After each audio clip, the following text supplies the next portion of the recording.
Are you making a timetable every week and it is not working? You make a very perfect timetable and after 3 days it does not work. You miss the momentum. Or maybe after 1 week, you get unwell. If you want to know exactly why this timetable is failing, this video is for you. And I want you to listen it, make notes and implement it, and you can comment after 1 week and say how the learning has happened. So planning is the most important part of every effort that we do.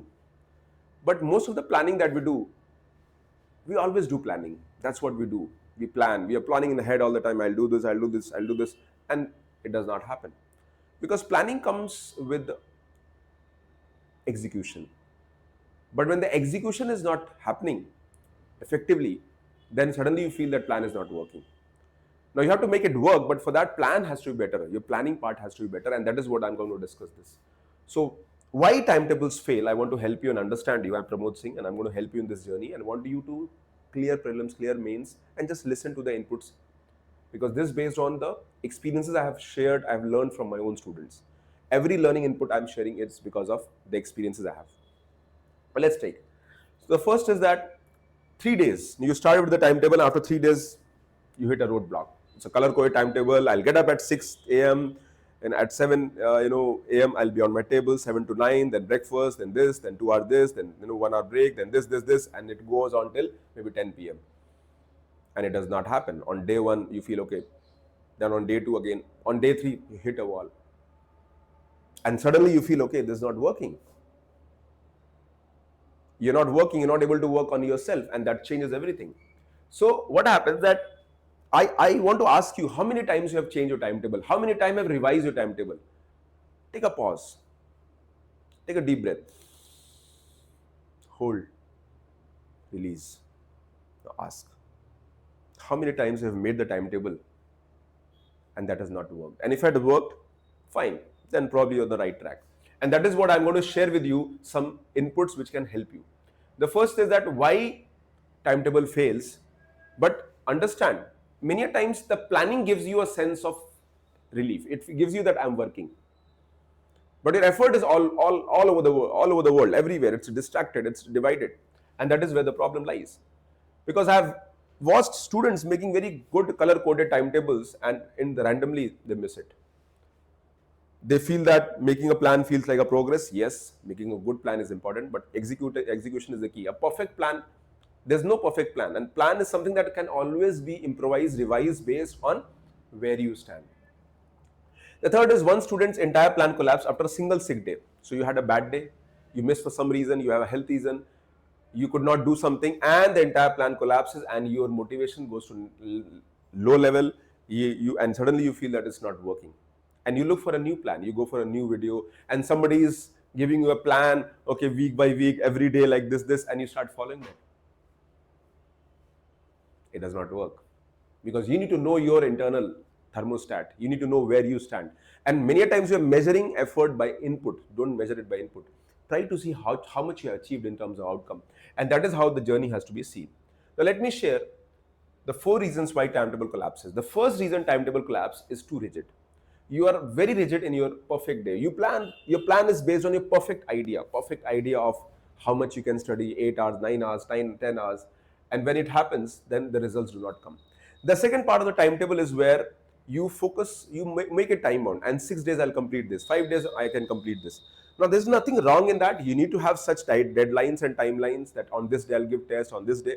But for that you need to understand your own thermostat, that what works for you, what does not work for you, and what meaningfully can you do. But at the same time you have to be a little flexible and focus on the outcome. I have completed polity and I'm going to give test on the polity. I'm going to solve the previous year question of last few years, check the error log, identify the gap areas, update in my notes, revise it, and then move to the new schedule. Now this is outcome based. Of course, there has to be deadline and time date, that is there, but be very clear on that. Many times you feel that I want to complete in 6 days. If you not able to complete it, maybe you ask yourself, okay, maybe I need one more extra day, I need more effort. That's okay, you can increase 1 day or by 2 days.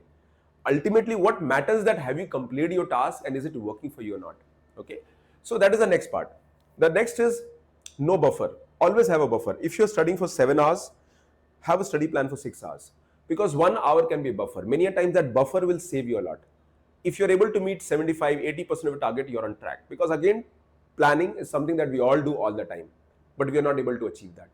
But when you have a buffer, so let's say I would say that, okay, if you're making a plan for 10 days, okay, try to have a realistic plan for 8 days, because you know that on one day things will not happen, life will take over, results, I mean, something comes over, some guest comes, something happens, and you're not able to do that. And that is where the problem is. No weekly review built in. There are no weekly review system that we have, never adjusted based on what actually happened the week before. So that is the whole idea. The reasons why timetable collapses is too rigid timetable, outcome based, no buffer, and no weekly built-in review, and that impacts your preparation. Okay, so this is what I want to share with you. So there are no weekly built-in review. So whenever you are preparing or planning, make sure that you ask yourself that what have you achieved, what have you gained, and adjust it based on that, because you need to review your approach. You need to understand, is it working for you? If it's working, improve it to the next level. If it's not working, you can make it better. So that is the whole idea. A rigid plan breaks, a flexible plan bends, works for you. One missed day breaks the whole week.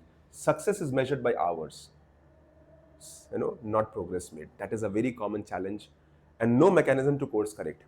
Course correct your timetable, identify the gap areas, work on it. It's a marathon. UPSC journey or any life journey, it's like a marathon.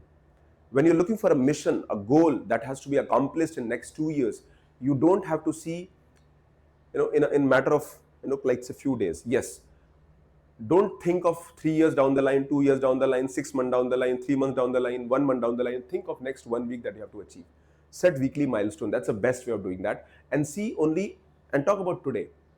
When I'm working, I'm thinking about today. I'm not talking about tomorrow, day after tomorrow, because yes, I have a plan, I have to do, I know what exactly we've done, but plan it better, because that will reduce your overwhelm and that will make things better. So the next is built-in buffer. So what you can do, always have some built-in days.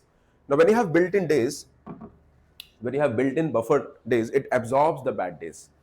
So for example, if you have built-in, you say, okay, I can study for 6 hours, 6 hours per day, 6 days. So okay, then 7th day should be a break.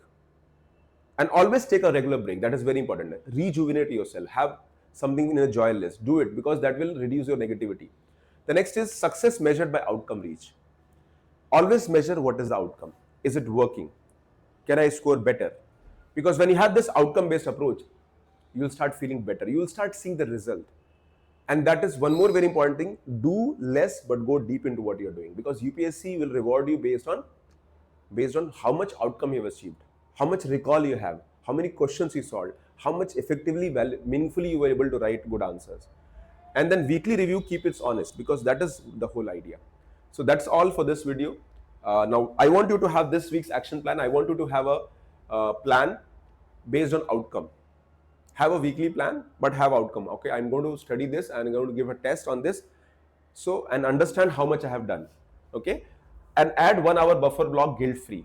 That if you're studying for 7 hours a day, 8 hours a day, have 7 hours of study plan, 1 hour of buffer. Always add buffer. If you have a target of, let's say, 1 month, add a buffer of 5 days, 7 days.